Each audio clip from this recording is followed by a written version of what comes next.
Right now, time to take a look at what's grabbing headlines here in France. We're joined on the set by Clément Bonnereau. Hi, Clément. Hi, Will. Beginning with a violent protest that we saw on Saturday night, newspapers reacting very differently. That's right. Just take a look at the front page of Le Figaro, the right-wing newspaper. You see a photo of the clashes on Saturday. Dozens of cars were set on fire, and witnesses described scenes of chaos in the cities of Aulnay-sous-Bois and Bobigny. Now, the Conservative paper warns that the protests could spread to other cities across France and get out of control. This as the investigation into the alleged rape of a young man by police officers is still underway. L'Humanité takes a very different approach. You see here the picture on the front page, which was taken before the clashes. The Communist paper gives a very different account of what happened this weekend, praising young people for their courage and taking a strong stance against police violence and what they call institutional racism.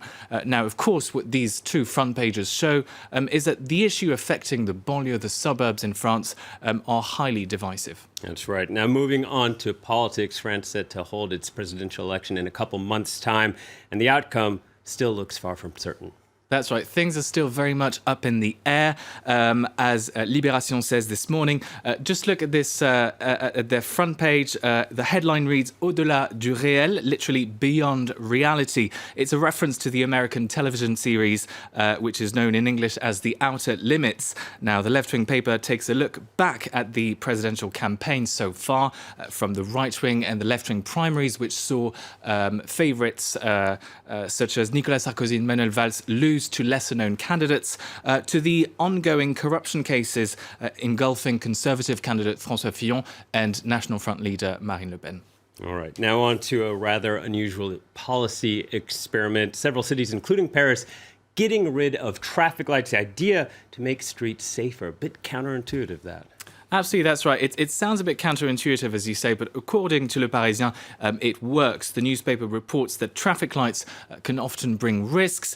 Drivers often accelerate into the intersection when the light turns yellow to, so to speak, beat the light, which leads to potentially deadly crashes. Signalised intersections also tend to cause more traffic jams than, say, roundabouts or four-way stops, which are more common in North America, for instance. Yeah.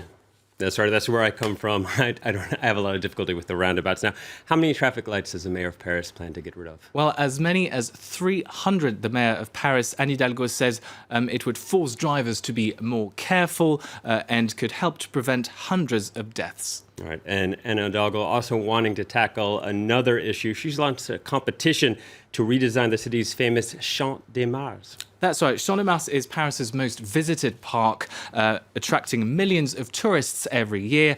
It's ideally located in central Paris, right next to the Eiffel Tower and not very far from the Invalides Army Museum.